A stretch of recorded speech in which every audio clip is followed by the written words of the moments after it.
teed up right now. What's up, guys? Mike Patrick, part 2. If you haven't checked out part 1, check out part 1. They cloned Tyrone, Enki's laboratory. Alright, I was ending that video by saying, what if, like, you were abducted, right? And so, therefore, a whole lot of people didn't see you get taken away, or nobody really seen you get taken away. And as far as people know, you might have just went to the hospital or something, right?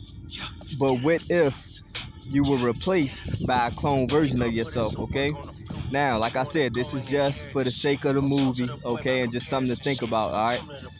This is not fact, obviously, right? So, with that said, they can give you and take away thoughts. Like in the movie, he was able to give Tyrone or give Fontaine thoughts, right?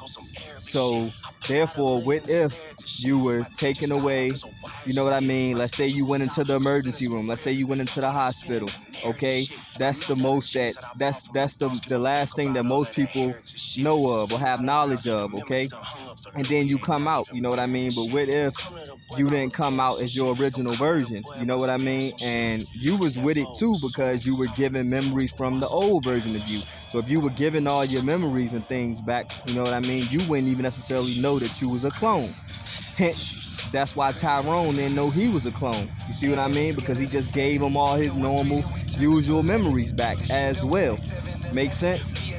So I thought that was really interesting in the movie. And it's also, this is another thing with the whole Jamie Foxx thing.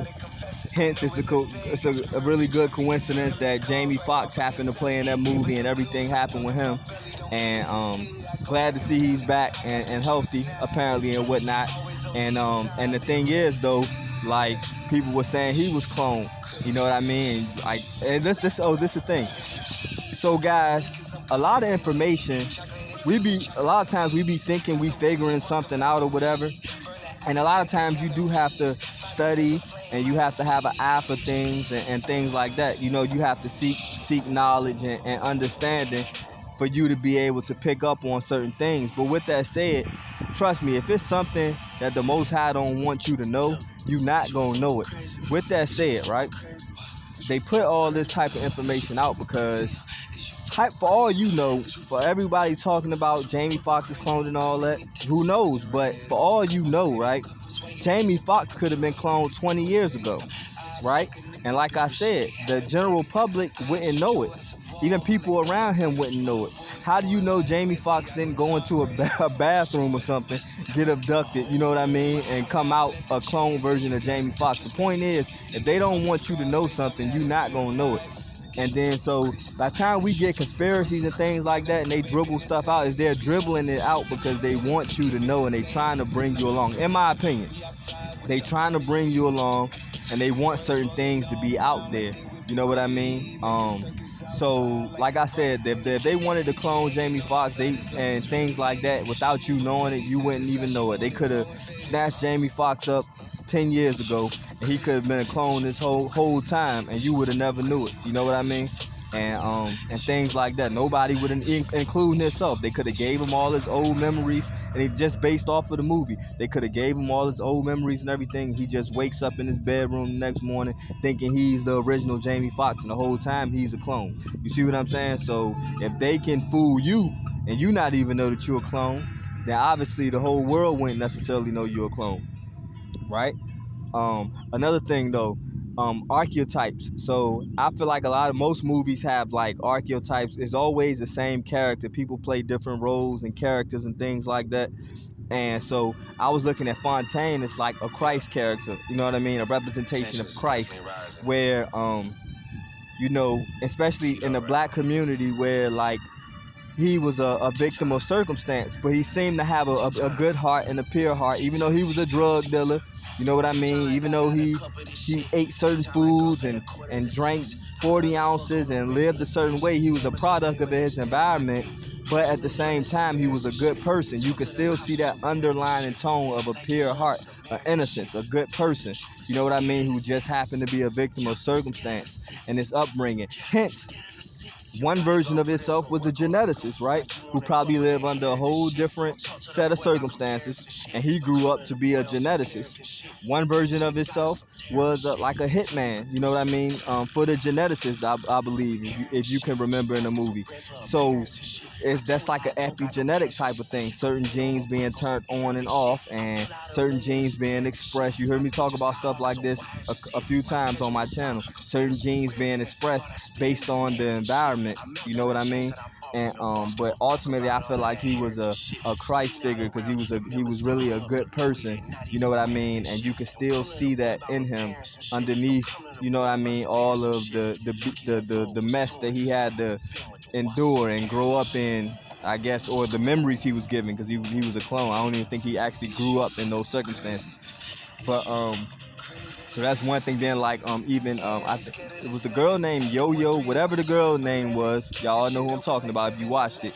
The prostitute kind of remind me of a Mary Magdalene, and another person who was like deep down at her essence was a good person who wanted more, who seeked more, and was really smart and capable of a lot, but she was just a victim of circumstance, and she was being held down by somebody who seemed like they didn't really have a whole lot of alternative for them. Like, so the pimp, he seemed like he seemed like that was his ceiling. It didn't really seem like his the way that he was circumstantial to his environment. It just seemed like he was just that kind of a person, like what you like a manipulator and a person to try to get things out of other people and use other people and hold other people back. Like, it seemed like she had a whole lot more that she was capable of, but you see how she was subject to her pimp, and the pimp was always trying to keep her in a certain mind frame. Like when you see it was a part in the movie, spoiler if you haven't seen it, where she was talking about crypto, and she seemed to be talking about different things that obviously wasn't normal talk in their circle. You know what I mean? He was kind of like laughing it off and belittling her, like, haha, you gonna cryptocurrency, you gonna like that type of attitude, you gonna get into that, huh? Okay, and kind of laughing at her. You see what I'm saying? Now allowing her to expand, but it seemed like, and that kind of reminds you of today's era, where I think, especially with women, like they have the mind, a lot of them have the mind to think further and want more and things, but they just feel like they trapped in the circumstances of what this world seems to be. You know what I mean? What we seem to be slave to and trapped in. And so therefore a lot of them, many of them just cop out to that. You know what I mean? So it's like, you just got to do what you got to do. You got to pay your bills, right? You got to put food on the table. You got to do things like that. So it's kind of like that standpoint when it came to her. Like, she was capable of so much more, and you can tell she had a better mind, you know what I mean, and a more expansive mind. But she had to be out there on the stroll, because at the end of the day, you know what I mean, she had to get money, you know what I mean, and her pimp was gonna keep her in place, you know what I mean, and things like that. And so I think that was that represented that aspect of like Mary Magdalene, and then Christ, and then, like I said, the pimp. I'm still trying to put my finger on exactly who he was, you know what I mean, and things like that from a biblical standpoint maybe, but so I think that's just something to think about. Another good thing, like I said, these are always just like nuggets, so you guys can build on things yourself, because it might be something I didn't catch that you catch, or you can build on something I say. I might just drop a little nugget, like a little small thing that makes you think, to start expanding your mind, and you have certain thoughts, and that's how we build on things, you know what I mean.